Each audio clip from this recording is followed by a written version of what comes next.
अथ श्री दुर्गा सप्तशती श्री दुर्गाय नमः। प्रथमो अध्याय विनियोग। प्रथम चरित्र के ब्रह्मा ऋषि, महाकाली देवता, गायत्री छंद, नंदा शक्ति, रक्त दंतिका बीज, अग्नि तत्व और ऋग्वेद स्वरूप है। श्री महाकाली देवता की प्रसन्नता के लिए प्रथम चरित्र के जप में विनियोग किया जाता है। ध्यान। भगवान विष्णु के सो जाने पर मधु और कैटअप को मारने के लिए कमल जन्मा ब्रह्मा जी ने जिनका स्तवन किया था, उन महाकाली देवी का मैं सेवन करता हूँ।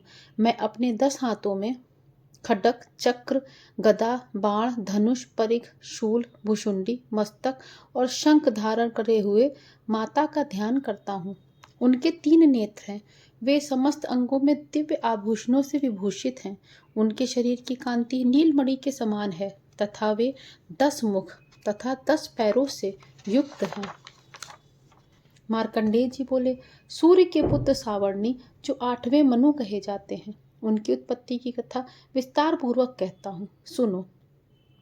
सूर्य कुमार महाभाग सावर्णी भगवती महामाया के अनुग्रह से जिस प्रकार मनवंतर के स्वामी हुए, वही प्रसंग सुनाता हूँ।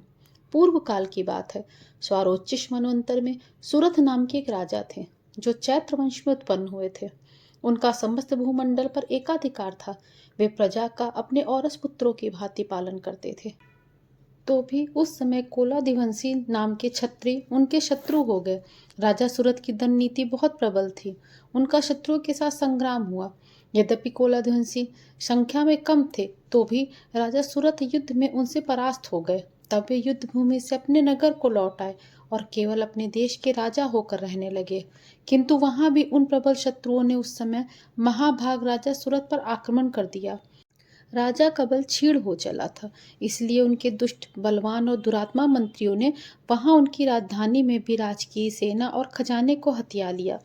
सुरथ का प्रभुत्व नष्ट हो चुका था, इसलिए वे शिकार खेलने के बहाने घोड़े पर सवार हो वहां से अकेले ही एक घने जंगल में चले गए। वहां पर उन्होंने मेधा मुनि के आश्रम को देखा, जहां कितने ही हिंसक जीव परम शांत भाव से रहते थे। मुनि के बहुत से शिष्य उस वन की शोभा बढ़ा रहे थे। वहां जाने पर मुनि ने उनका सत्कार किया और वे उन मुनि श्रेष्ठ के आश्रम में इधर उधर विचरते हुए कुछ काल तक रहे। फिर ममता से आकृष्ट होकर वहां इस प्रकार चिंता करने लगे, पूर्व काल में मेरे पूर्वजों ने जिसका पालन किया, वह नगर आज मुझसे रहित है। पता नहीं मेरे दुराचारी भृत्यगण उसकी धर्म पूर्वक रक्षा कर रहे होंगे या नहीं। सदा मद की वर्षा करने वाला मेरा शूरवीर हाथी अब शत्रुओं के अधीन होकर ना जाने किन कष्टों को भोगता होगा। जो लोग मेरी कृपा, धन और भोजन पाने के लिए मेरे पीछे पीछे सदा चलते थे, वे निश्चय ही दूसरों का अनुसरण करते होंगे। उन अपव्ययी लोगों के द्वारा सदा खर्च होते रहने के कारण मेरा इतने कष्ट से जमा किया हुआ खजाना भी खाली हो जाएगा। ये तथा और भी कई बातें राजा निरंतर सोचते रहते थे। एक दिन उन्होंने वहां विप्रवर मेधा के आश्रम के निकट एक वैश्य को देखा और उससे पूछा, भाई तुम कौन हो? यहाँ तुम्हारे आने का क्या कारण है? तुम क्यों शोकग्रस्त हो और अनमने से दिखाई दे रहे हो? राजा सुरथ का प्रेम पूर्वक कहा वचन सुनकर वैश्य बोला, राजन, मैं धनियों के कुल में उत्पन्न एक वैश्य हूँ। मेरा नाम समाधि है। मेरे दुष्ट स्त्री पुत्रों ने धन के लोभ में मुझे घर से बाहर निकाल दिया है। मैं इस समय धन, स्त्री और पुत्रों से वंचित हूँ। मेरे विश्वसनीय बंधुओं ने मेरा ही धन लेकर मुझे दूर कर दिया, इसलिए दुखी होकर मैं वन में चला आया।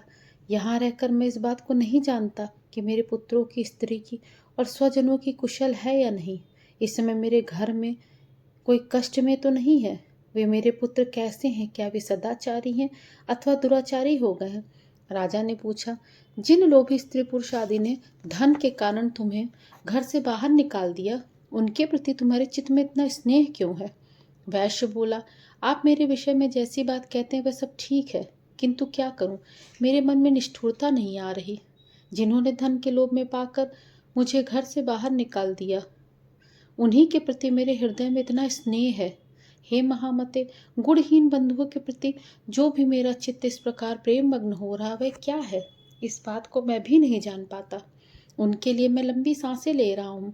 मेरा हृदय अत्यंत दुखित हो रहा है। उन लोगों के प्रेम का सर्वथा अभाव है, तो भी उनके प्रति जो मेरा मन निष्ठुर नहीं हो पाता, उसके लिए मैं क्या करूं? मार्कंडेय जी कहते हैं, ब्राह्मण तदनंतर राजाओं में श्रेष्ठ सुरथ और वह समाधि नामक वैश्य दोनों साथ साथ मेधा मुनि की सेवा में उपस्थित हुए और उनसे यथा योगी न्याय अनुकूल विनय पूर्ण बर्ताव करके बैठे। तत्पश्चात वैश्य और राजा ने कुछ वार्तालाप आरंभ किया। राजा ने कहा, भगवान, मैं आपसे एक बात पूछना चाहता हूँ, उसे बताइए। मेरा चित्त अपने अधीन न होने के कारण यह बात मेरे मन को बहुत दुखी हो कर रही है। जो राज्य मेरे हाथ से चला गया उसमें और उसके संपूर्ण अंगों में मेरी ममता बनी हुई है। मुनि श्रेष्ठ, यह जानते हुए भी कि अब वह मेरा नहीं है, अज्ञानता की भांति मुझे उसके लिए दुख होता है। यह क्या है? इधर यह वैश्य भी अपने घर से अपमानित होकर आया है। इसके पुत्र, स्त्री और भाइयों ने इसे छोड़ दिया है। स्वजनों ने भी इसका परित्याग कर दिया है, तो भी यह उनके प्रति अत्यंत हार्दिक स्नेह रखता है। इस प्रकार यह तथा मैं दोनों बहुत दुखी हैं। जिसमें प्रत्यक्ष दोष देखा गया है उस विषय के लिए भी हमारे मन में ममता जनित आकर्षण पैदा हो रहा है। हे महाभाग, हम दोनों समझदार हैं, तो भी हम में जो मोह पैदा हुआ यह क्या है? कृपया इसके बारे में हमें बताइए। ऋषि बोले, महाभाग, विषय मार्ग का ज्ञान सब जीवों को है। इसी प्रकार विषय भी सबके लिए अलग अलग है। कुछ प्राणी दिन में नहीं देखते, कुछ रात में नहीं देखते, तथा कुछ जीव ऐसे हैं जो दिन व रात्रि में बराबर देखते हैं। यह ठीक है कि मनुष्य समझदार होते हैं, किंतु केवल वे ही ऐसे नहीं होते।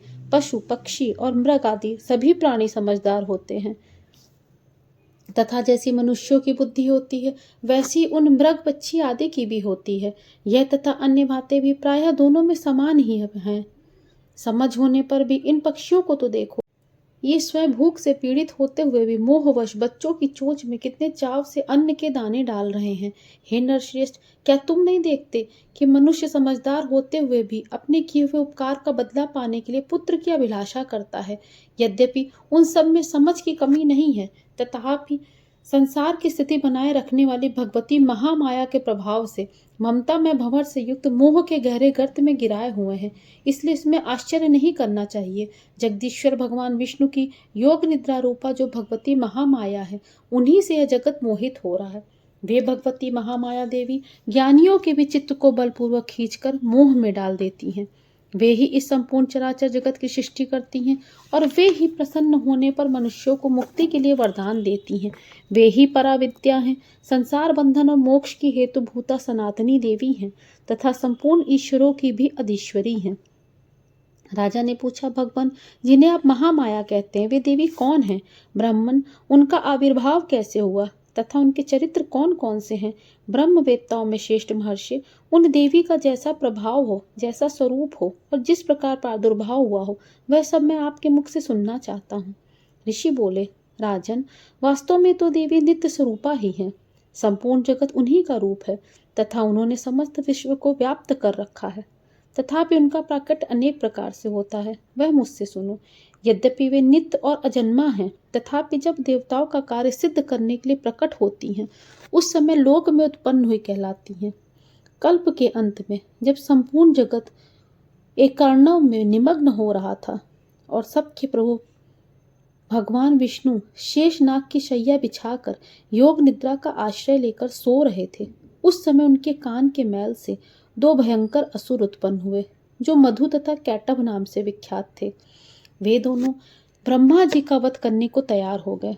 भगवान विष्णु के नाभि कमल में विराजमान प्रजापति ब्रह्मा जी ने जब उन दोनों भयानक असुरों को अपने पास आया और भगवान को सोया हुआ देखा, तब एकाग्रचित होकर उन्होंने भगवान विष्णु को जगाने के लिए उनके नेत्रों में निवास करने वाली योग निद्रा देवी का स्तवन आरंभ कर दिया, जो इस विश्व की अधीश्वरी, जगत को धारण करने वाली, संसार का पालन और संहार करने वाली तथा तेज स्वरूप भगवान विष्णु की अनुपम शक्ति हैं। उन्हीं भगवती निद्रा देवी की भगवान ब्रह्मा स्तुति करने लगे। ब्रह्मा जी ने कहा, देवी, तुम ही स्वाहा हो, तुम ही स्वधा हो और तुम ही वशटकार हो। स्वर भी तुम्हारे ही स्वरूप हैं। तुम ही जगत जननी हो, तुम ही जीवन दायिनी सुधा हो। नित्य अक्षर प्रणव में अकार, उकार, मकार इन तीन मात्राओं के रूप में तुम ही स्थित हो, तथा इन तीन मात्राओं के अतिरिक्त जो बिंद रूपा नित्य अर्ध मात्रा है, उसका जिसका उच्चारण नहीं किया जा सकता, वह भी आप ही हो। हे देवी, तुम ही संध्या हो, तुम ही सावित्री हो, तुम ही परम जननी हो। हे देवी, तुम ही इस विश्व ब्रह्मांड को धारण करती हो।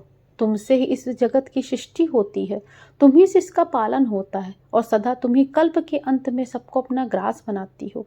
हे जगन्मयी देवी, इस जगत की उत्पत्ति के समय तुम सृष्टि रूपा हो, पालन काल में स्थिति रूपा हो तथा कल्पांत के समय संहार रूप करने वाली हो।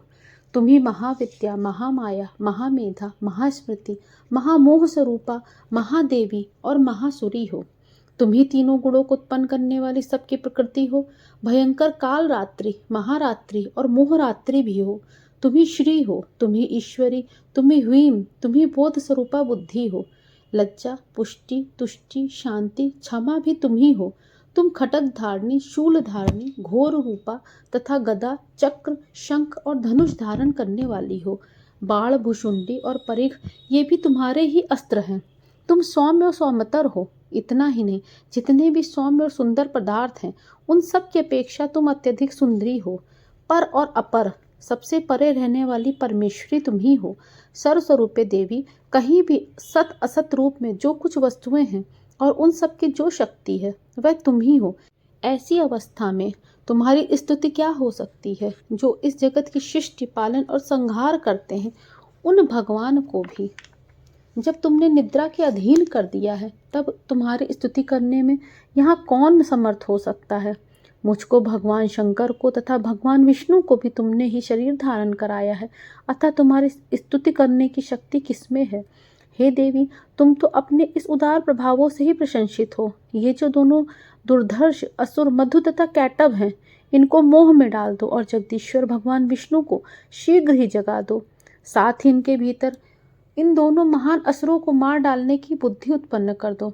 ऋषि कहते हैं, राजन, जब ब्रह्मा जी ने वहां मधु और कैटभ को मारने के उद्देश्य से विष्णु भगवान को जगाने के लिए तमोगुण की अधिष्ठात्री देवी योग निद्रा की इस प्रकार स्तुति की, तब भगवान के नेत्र, मुख, नासिका, बाहु, हृदय और वक्ष स्थल से निकलकर अव्यक्त जन्मा ब्रह्मा जी की दृष्टि के समक्ष खड़ी हो गई। योग निद्रा से मुक्त होने पर जगत के स्वामी भगवान विष्णु उस एकार्णव के जल में शेषनाग की सैया से जाग उठे। फिर उन्होंने उन दोनों असुरों को देखा। वे दुरात्मा मधु और कैटभ अत्यंत बलवान और पराक्रमी थे तथा क्रोध से लाल आंखें के वे ब्रह्मा जी को खा जाने के लिए आतुर हो रहे थे। तब भगवान श्री हरि ने उठकर उन दोनों के साथ 5000 वर्षों तक बाहु युद्ध किया। वे दोनों भी अत्यंत बल के कारण उत्पन्न हो रहे थे। इधर महामाया ने भी उन्हें मोह में डाल रखा था। इसलिए वे भगवान विष्णु से कहने लगे, हम तुम्हारी वीरता से संतुष्ट हैं, बताओ तुम हम लोगों से क्या वर मांगते हो? श्री भगवान बोले कि यदि तुम दोनों मुझ पर प्रसन्न हो तो मेरे हाथ से ही मारे जाओ, बस इतना सा ही मुझे वर चाहिए, बाकी किसी वर से मुझे क्या लेना है। ऋषि कहते हैं, इस तरह धोखे में आ जाने पर उन लोगों ने संपूर्ण जगत में जल ही जल देखा। तब कमल नयन भगवान से कहा कि जहाँ पृथ्वी जल से डूबी हुई ना हो, जहाँ सूखा स्थान हो, वहीं हमारा वध करो।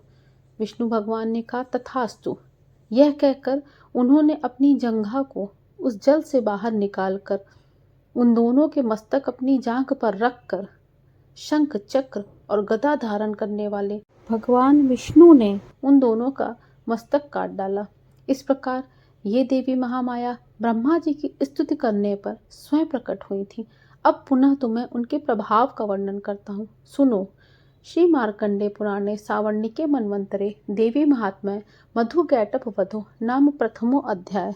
बोलो दुर्गा मैया की जय।